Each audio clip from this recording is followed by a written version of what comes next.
এখানে আমার জেঠি রান্না করে, কাঠে রান্না। এই দেখো জেঠি দাঁড়িয়ে আছে দুর্মুষের মতন। বাবু পাশ দিয়ে হেঁটে চলে গেল। বাবু বাড়ি এসছে আজকে, কালকে আবার কাজে চলে যাবে। ও খাবার খুঁজছে কি খাওয়া যায়। এখানে পায়েল এখন ঝাঁট দিচ্ছে। দেখুন সবাই এখন ঝাঁট দিচ্ছে।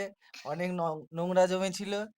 আর বাবু এখন সাইড দিয়ে দেখছে ঝাঁটটা ঠিক মতো পড়ছে কিনা। দেখুন কোমরে হাত দিয়ে দেখছে যে ঠিকঠাক ঝাঁট পড়ছে কিনা।